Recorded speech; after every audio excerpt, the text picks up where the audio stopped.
ಇಡೀ ದೇಶದಲ್ಲಿ ಮೋದಿ ಅಲೆ ಹೇಗಿದೆ, ನಮ್ಮ ಜಿಲ್ಲೆಯಲ್ಲೂ ಮೋದಿ ಅಲೆ ಇದೆ. ಸಿದ್ದರಾಮಯ್ಯನವರ ಅಲೆನೂ ಇಲ್ಲ, ಡಿ.ಕೆ. ಶಿವಕುಮಾರ್ ಅಲೆನೂ ಇಲ್ಲ.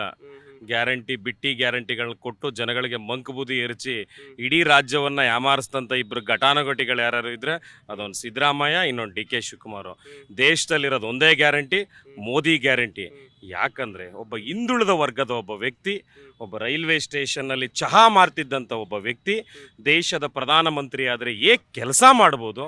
ನನ್ನ ದೇಶ ಕುಟುಂಬ ರಾಜಕಾರಣವನ್ನು ತ್ಯಜಿಸಿ ನನಗೆ ನನ್ನ ದೇಶದ ಜನತೆ ಬೇಕು ಅಂತ ರಾಜಕಾರಣವನ್ನು ಮಾಡಿ ಇಡೀ ಭಾರತ ವಿಶ್ವದ ನಾಯಕರುಗಳ ಪಟ್ಟಿಯಲ್ಲಿ ಇಡೀ ವಿಶ್ವ ನಾಯಕರುಗಳು ನರೇಂದ್ರ ಮೋದಿ ದಿ ಬಾಸ್ ಅಂತ ಒಪ್ಕೋಬೇಕಾದ್ರೆ ಯಾವುದೋ ಮನೆಯ ಗುಲಾಮರಾಗಿಲ್ಲ, ಯಾವುದೋ ನಾಯಕನ ಗುಲಾಮರಾಗಿರಲಿಲ್ಲ.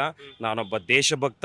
ನನ್ನ ದೇಶ, ನನ್ನ ಸಂಸ್ಕೃತಿ, ನನ್ನ ಧರ್ಮ, ಇಡೀ ದೇಶದ ಜನತೆ ನನ್ನ ಪರವಾಗಿದ್ದಾರೆ ಅನ್ನೋ ಭಾವನೆಯಿಂದಾನೇ ಇವತ್ತು ಇಡೀ ಪ್ರಪಂಚದ ಜನ ಬೆಲೆ ಕೊಡ್ತಿದ್ದಾರೆ ಅಂದರೆ ಬಿಕಾಸ್ ಆಫ್ ನರೇಂದ್ರ ಮೋದಿ ಅಂತ ಒಬ್ಬ ದಿಟ್ಟ ಪ್ರಧಾನಮಂತ್ರಿ. 10 ವರ್ಷಗಳ ಕಾಲ ಯಾವುದೇ ಒಂದು ಕಪ್ಪು ಚುಕ್ಕೆ ಇಲ್ಲದೆ, ಯಾವುದೇ ಒಂದು ಭ್ರಷ್ಟಾಚಾರದ ಹಗರಣ ಇಲ್ಲದೆ ದೇಶವನ್ನು ಮುನ್ನಡೆಸ್ಕೊಂಡು ಹೋಗ್ತಾ ಇದ್ದಂತೂ ಕೋವಿಡ್ ಅಂತ ಸಂದರ್ಭದಲ್ಲಿ ಇಡೀ ದೇಶದ ಜನರ 80 ಕೋಟಿ ಜನರು ಹಸಿವಿನಿಂದ ಬಳಲಬಾರದು ಅಂತ ಉಚಿತವಾಗಿ ಪಡಿತರವನ್ನು ನೀಡಿದಂಥ ಒಬ್ಬ ವ್ಯಕ್ತಿ ಇದ್ದರೆ ಅದು ನಮ್ಮ ನರೇಂದ್ರ ಮೋದಿಯವರು.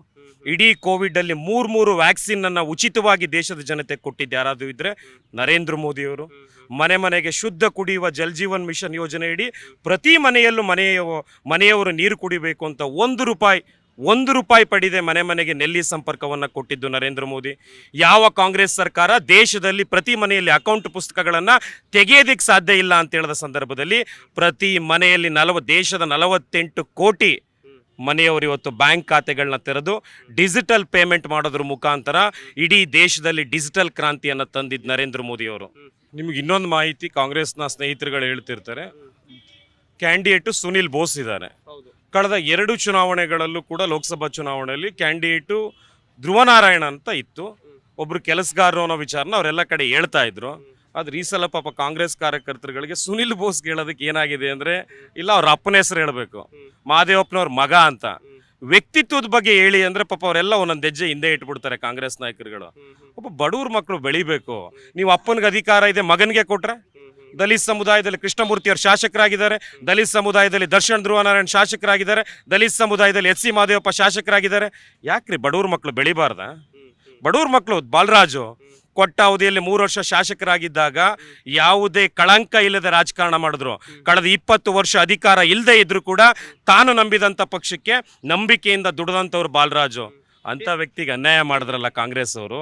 ಯಾಕೆ ದಲಿತ ಸಮುದಾಯದಲ್ಲಿ ಒಬ್ಬ ವಿದ್ಯಾವಂತ ಬೆಳಿಬಾರ್ದ? ಒಬ್ಬ ವಿದ್ಯಾವಂತ ಸುಸಂಸ್ಕೃತ ಬೆಳಿಬಾರ್ದ? ರಾತ್ರಿ ಎಲ್ಲ ಎಚ್ಚರ ಇರ್ತಕ್ಕಂಥ, ಬೆಳಿಗ್ಗೆ ಎಲ್ಲ ಮಲಗಿರ್ತಕ್ಕಂಥ ವ್ಯಕ್ತಿನ ಜನ ಆಯ್ಕೆ ಮಾಡಿದ್ರೆ ನಮ್ಮ ಕ್ಷೇತ್ರ ಉದ್ಧಾರ ಆಗುತ್ತಾ? ಹೇಗಿದ್ರು ದೇಶದಲ್ಲಿ ಮೋದಿ ಬರ್ತಾರೆ, 400 ಸ್ಥಾನ ಬಂದೇ ಬರುತ್ತೆ ಅಂತ ನಿಮ್ಮದೇ ಮಾಧ್ಯಮ ಹೇಳುತ್ತೆ. ದೇಶದಲ್ಲಿ ಮೋದಿ ಬಂದ ಮೇಲೆ, ರಾಜ್ಯದಲ್ಲಿ 25 ಸ್ಥಾನ BJP ಗೆದ್ದ ಮೇಲೆ ನನ್ನ ಜಿಲ್ಲೆನೂ ಅಭಿವೃದ್ಧಿ ಆಗಬೇಕಾದ್ರೆ ಬಾಲರಾಜ್ ಅವ್ರು ಗೆಲ್ಲಬೇಕು. ಕ್ರಮ ಸಂಖ್ಯೆ 2ರ ಮುಂದಿರತಕ್ಕಂಥ ಕಮಲದ ಗುರುತಿಗೆ ಜನ ಈ ಬಾರಿ ಖಂಡಿತ ಮತದಾನ ಮಾಡ್ತಾರೆ. ಯಾಕೆ ಅಂದರೆ ಇವ್ರು ಕೊಟ್ಟಂಥ ಗ್ಯಾರಂಟಿ ಇದ್ದ ಛಿದ್ರ ಆಗಿದೆ.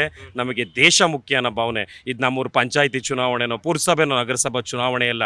ಇದು ದೇಶ ಚುನಾವಣೆ. ಯಾವುದೋ ಟೊಮೊಟೊನೋ ಈರುಳ್ಳಿ ಬೆಲೆ ಇಳಿಸೋಕ್ಕಲ್ಲ ಚುನಾವಣೆ.